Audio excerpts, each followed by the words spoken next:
Digamos las cosas como son. Voy a juicio político porque quieren vengar a sus líderes sentenciados, porque aún no pueden creer que detuvimos un golpe de Estado, porque preferirían que guarde silencio sobre la gigantesca estafa a Lispol.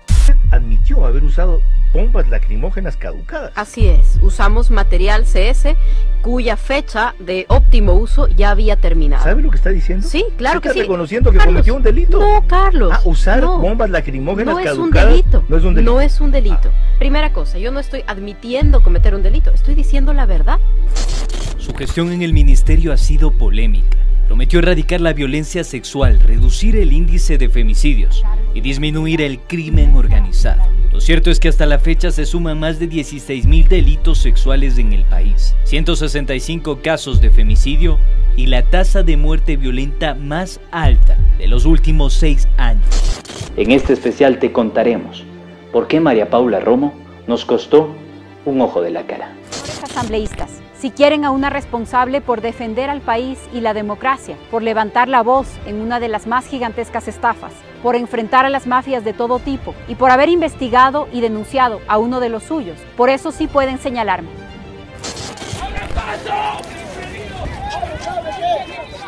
No son las desgarradoras imágenes de Medio Oriente, tampoco los gritos de personas que huyen de una cruenta guerra civil en África.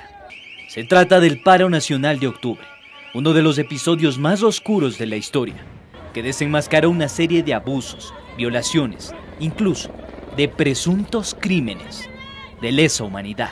Hasta en los videos hay que están gritando. Ya no puede correr, ya no puede correr, ya les cogieron.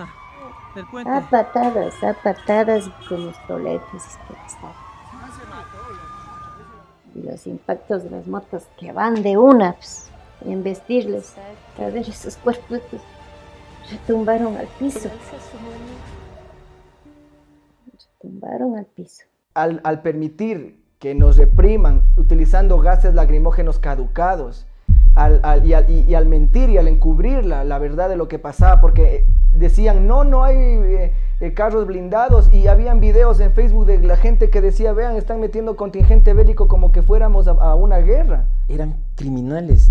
Yo me acuerdo que cuando salíamos en la mañana, los policías pegaban a chicas en el piso, le pateaban y les iban cargando, y era como que muy atemorizante. A mí me dispararon un par de veces con balas de goma porque te querían tumbar y cogerte ahí. Era muy violento, muy agresivo, esos crímenes. Yo me acuerdo que los manifestantes seguían viniendo ya a los puntos de ayuda humanitaria, y fue muy trágico ver a una mamá indígena que su bebito se le murió.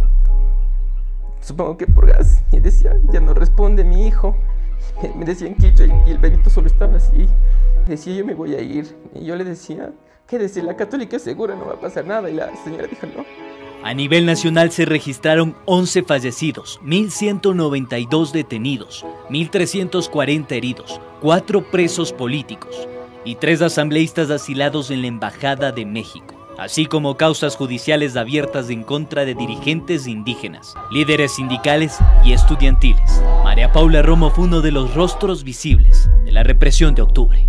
Y la señal que acaba de dar estos días con un mensaje con la policía atrás, efectivamente insistiendo en la tesis de que se sofocó un golpe y que prácticamente gracias a la policía, que son los héroes de la patria, la democracia ha continuado. Ella soslaya de ese modo todos los informes de derechos humanos de la CIDH, de la OEA, de Naciones Unidas, todos los informes de derechos humanos de la Defensoría y de los organismos nacionales respecto a eso. No hace mención de todas las asociaciones de familiares de víctimas, de todas las secuelas que dejó en términos de heridos, presos y judicialización política, falsos positivos los venezolanos. Eso no existe. Lo que existe es la persistencia en esta tesis del golpe, y para eso poner a la policía atrás es básicamente hacer una representación de todo descontento social, de toda movilización popular como algo que amenaza el orden de forma violenta. Está insistiendo en eso, enviando un mensaje duro, condicionando el juicio político que se viene, me parece a mí, reforzando su imagen autoritaria, su imagen de mujer fuerte de la política, pero al mismo tiempo es una imagen que revela mucha soledad, ¿no? María Paula Romo con la policía. Y es que Romo no solo se reduce al paro de octubre. En los 25 meses de su gestión ha sido convocada por la Asamblea Nacional en 35 oportunidades para dar explicaciones sobre su accionar. Desde el 15 de enero presentamos junto a los asambleístas de tendencia más bien de derecha, Roberto Gómez y María de Lourdes Cuesta y mi persona, el pedido de enjuiciamiento político a la ministra María Paula Romo. Segundo juicio. El primero lo archivaron, ahora sabemos que era en base a un acuerdo político sucio con la Comisión de Fiscalización. En esta vez por los hechos de octubre. Por supuesto que sí. 3 causales. Primero, que fueron reconocidas por la señora ministra públicamente y a confesión de parte, relevo de prueba. La primera prueba, las 3 causales: uso de bombas lacrimógenas caducadas. La segunda, ataque a los centros de paz y ayuda humanitaria, violando inclusive la autonomía, los predios universitarios, sin respetar que ahí había personas vulnerables. La otra es esa falta de respeto, de garantías para el desarrollo del trabajo periodístico informativo a trabajadores de la comunicación que fueron también vejados, atacados por la brutalidad policial. La ministra entrega bala a los ciudadanos porque no puede contener la delincuencia y hospitales a los asambleístas porque necesita votos para salvarse de sus vicios políticos y aprobar leyes. Ese es el resumen de la gestión de la ministra. Y aquí está, con mucha claridad, lo que dice la ministra de Gobierno al respecto. Es verdad que se usó una gran cantidad de material. Algunos estaban caducados, mostraban unas bombas caducadas. ¿Qué pasó? Usamos también las bombas que estaban caducadas. ¿Usaron? Así es. Y entonces, ¿para qué ponen la fecha de caducidad? Entonces, si no se le van a hacer caso. Bueno, porque estábamos en medio de una emergencia y había que usar lo que teníamos a la mano. Es como decir, es que estábamos en medio de una pandemia y tuvimos que darle mascarillas usadas a los médicos. Es que estamos en medio de una pandemia y tuvimos que darle medicamentos caducados a los enfermos. Imagínese usted que un médico le entregue a un médico de la salud pública, le entregue a un enfermo medicina caducada y después salga a decir, puede ser que sea ilegal, pero no le hizo daño. Mire si ahí sigue vivo. Usted, para empujar este juicio político asambleísta, cuenta con el respaldo y el apoyo del candidato Guillermo Lasso y su bancada, creo. El señor Pachala, que es de la bancada de Unidad por el Cambio, que se llamaba cuando yo era coordinador de la misma, pues no ha firmado ningún juicio político en contra de la ministra de Gobierno. Yo con el señor Lasso no he hablado en 10 meses, políticamente no tengo ningún tipo de conversación ni acercamiento, y hay que exigir a la bancada de Unidad por el Cambio, que tiene menos de la mitad de sus miembros del movimiento, creo, al que yo todavía soy parte del movimiento, más no de la bancada, hay que exigirle que el acuerdo que dicen que han roto con el gobierno, efectivamente en el hecho demuestren que ha sido así. No se puede blindar a los ministros incompetentes y corruptos de este gobierno.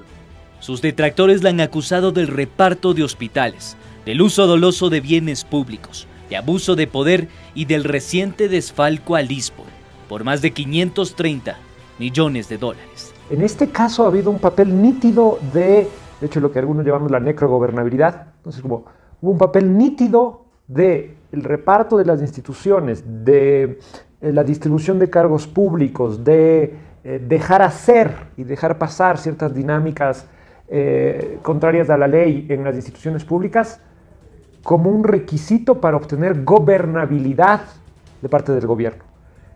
Entonces la corrupción como un mecanismo sui generis y particularmente utilizado en esta coyuntura para producir mayorías, para evitar destituciones de funcionarios claves, para ganar votaciones fundamentales en el Parlamento. Pero esto tiene que entender a la luz de otra cosa. Aquí una clave para entender por qué el gobierno debió recurrir incluso a estos mecanismos de construcción volátil de mayorías espurias, tiene que ver con el hecho de que fue un gobierno que finalmente gobernó con una agenda de gobierno que no fue votada. Pero refresquemos la memoria para ampliar el panorama. Se cumplen 2 años de la crisis del sistema penitenciario, que ha cobrado la vida de 33 personas entre ciudadanos privados de la libertad, policías y guías penitenciarios. En las cárceles del país se registran amotinamientos, enfrentamientos entre bandas y el asesinato de Shaida Han, testigo clave en el caso de la venta irregular de insumos médicos en el que está involucrado el expresidente Abdalá Bucaram y funcionarios de este gobierno. El año 2019 inició con una trágica noticia. En vivo y en directo, las cámaras de aficionados y medios locales lograron captar el femicidio de Diana Carolina, una mujer de 22 años que fue apuñalada 5 veces por su expareja. Esto frente a las impávidas acciones y miradas de la Policía Nacional. De hecho, en lo que va de la pandemia se han registrado más de 65 casos de femicidios en el país. Y no cabe duda que el Ejecutivo lucha contra la violencia hacia la mujer. Cuando era joven, así tenía tu edad más o menos, soñaba con mujeres. Y le pedí a Dios que nunca me falten, y verdad, nunca me ha faltado. Hasta el perro de la casa es perra, y hasta el perro de la casa es perra, y hasta el perro de la casa es perra. El jueves 7 de marzo de 2019 saltó otro escándalo que golpeó la gestión de María Paula Romo, aunque el oficialismo respondió con una verdadera paparrucha. La expresidenta de la Asamblea, Elizabeth Cabezas, denunció un supuesto espionaje cuando se reveló un audio en el que se evidenciaba la presión de María Paula Romo sobre el legislativo. La ministra de Gobierno presionó para que no se investiguen las cuentas offshore relacionadas con el presidente Moreno. María Paula, a ver, ahorita pasó el tema en lo del UNLV y está planteado, pero los cristianos dicen que van a votar que sí, hermana. Nosotros ya les dijimos que abstención y en contra, pero los socialcristianos pueden hacer con estos imbéciles, ¿cómo se llama? Votación y nos joden. Llámale ahorita, estoy ya para votar. Durante el feriado de Semana Santa, una aeronave y un helicóptero de la Policía Nacional se convirtieron en el transporte privado de la ministra Romo y el exministro Iván Granda. Se permitió el ingreso de sus hijos y familiares, esto a pesar de que la normativa prohíbe el uso de bienes públicos para fines privados. La pareja disfrutó de un fin de semana de placer, haciendo uso del único avión ambulancia del país. Inhabilitaron su infraestructura y lo dejaron inoperativo para disfrutar de su estancia en la provincia de Esmeraldas. Ya había acabado el acto oficial, ¿por qué diablos no alquilan una avioneta? Porque no tenemos plata, nosotros no somos Correa. Porque no tenemos plata, nosotros no somos Correa. Llegamos al reparto de los hospitales. La ministra Romo ha sido señalada como una de las piezas claves en este entramado. Las revelaciones de Mendoza, Azuero y de fuentes protegidas revelaron que Romo es la cabeza de esta trama. A través de este mecanismo se compró la conciencia de legisladores con el fin de promover el programa económico y político del Fondo Monetario Internacional. Se entregaron gobernaciones, hospitales e instituciones públicas a asambleístas de Alianza País y del BADI. Además, según los chats filtrados de Mendoza, cada legislador habría recibido $90,000 para mantener su lealtad con el gobierno. Ella tiene que proteger a todos, la ayuda de María Paula para ellos. Yo voy a hablar con María Paula. Mañana yo busco el mecanismo y para serte sincero estaba pensando en decirle si cogieron los amigos. A ella como amiga le voy a decir, María Paula, tan complicado está todo esto y puede reventar. Yo le voy a decir, yo sé que todos... No te voy a dar nombres, han pedido espacios y todo esto es un relajo de esos. Todo mundo sale, no vaya a ser que tú salgas salpicado. La cereza del pastel, el desfalco del ISPOL. Mientras la ministra asevera que el perjuicio a la seguridad social de la policía se habría gestado en el gobierno de Correa, las inversiones con fondos del ISPOL datan de 2014 al 2020. Durante la gestión de los exministros César Navas y Mauro Toscanini, las inversiones ascendieron a los $190 millones.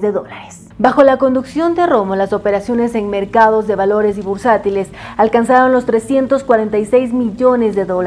La ministra responsabilizó a uno de los custodios del ISPOL, el agente financiero Jorge Cherres, y a otras empresas. Por su parte, Cherres asegura que se trata de un teatro para hacerse de los fondos del ISPOL y convertirlos en el colchón financiero del Estado. Hasta el momento, solo una de las empresas, Decevale, ha sido intervenida y demandada por abuso de confianza. La pregunta del millón: si la ministra Romo asegura que hubo estafa por parte de Cherres y otros privados, ¿por qué la Superintendencia de Compañías demanda a Decevale por abuso de confianza y no por estafa o peculado? Nuevamente te vuelvo a decir, y te digo una cosa, no creo que sería bueno que ningún periodista del Ecuador, ¿sí?, sea parte de lo que está haciendo el gobierno ecuatoriano.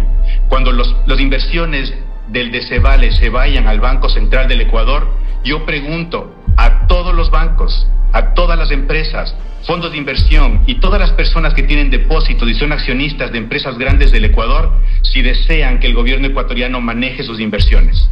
Los escándalos no solo se resumen al sistema carcelario, al mal uso de recursos públicos, al índice de femicidios, al reparto de instituciones, a las presiones del gobierno sobre el legislativo, a la represión de octubre o a la millonaria estafa del ISPOL. Hay nuevos indicios en contra de la gestión de Romo, como el caso de los 46 oficiales que no fueron ascendidos por haber cumplido altos cargos directivos en el gobierno anterior. Dentro de mis defendidos de los 10 está el señor teniente coronel Mena. Él fue director general de inteligencia. Obviamente es una designación correspondiente para un oficial general, es posible en el grado de general inspector, pero desde el grado de mayor y teniente coronel estuvo en inteligencia en esa función del Estado.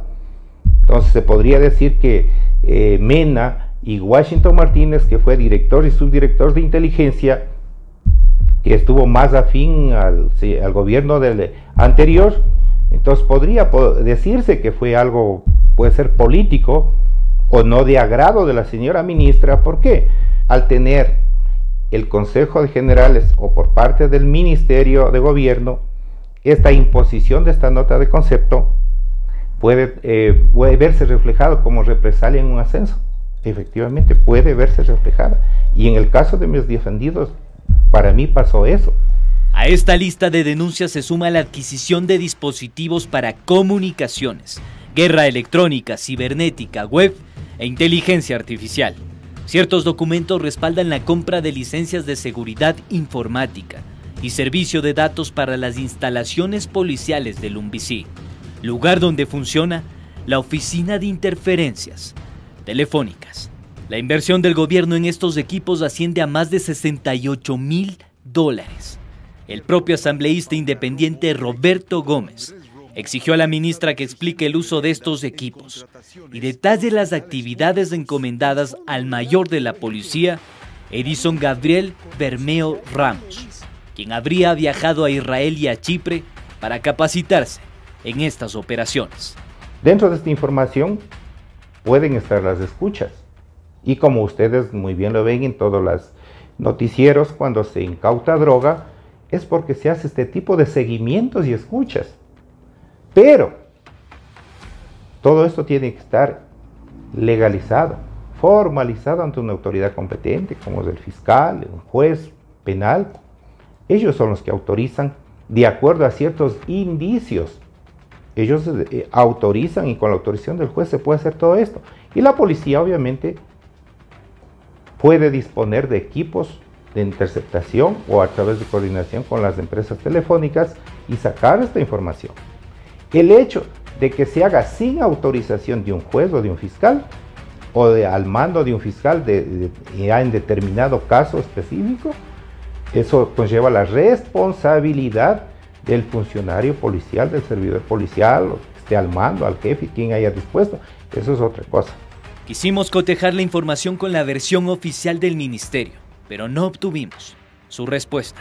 Al parecer, la lucha contra el crimen y la reinstitucionalización del país se han convertido en una cortina de humo.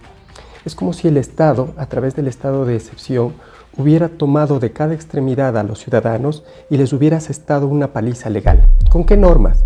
Principalmente con la ley mal llamada humanitaria y con la ley de ordenamiento de las finanzas públicas. Los derechos de los ecuatorianos, los derechos de los trabajadores se redujeron, pero no solo esos derechos han sido afectados por los estados de excepción desde octubre de 2019. También la posibilidad de circular libremente, de asociarnos libremente, de protestar, y ahora nos vamos enterando que incluso ha habido escuchas telefónicas, y eso es altamente preocupante. Es un estado permanente de vigilia policial y de represión en el que lastimosamente estamos viviendo. Hay quienes se siguen preguntando ¿por qué Romo nos costó un ojo de la cara? La respuesta es evidente. Las víctimas de octubre, las muertes de la pandemia y los desempleados en las calles son los signos vitales de nuestra democracia. Reportó para ustedes Adrián Acosta y Andrés Durán. Los periodistas, puro periodismo, por Pichincha Comunicaciones.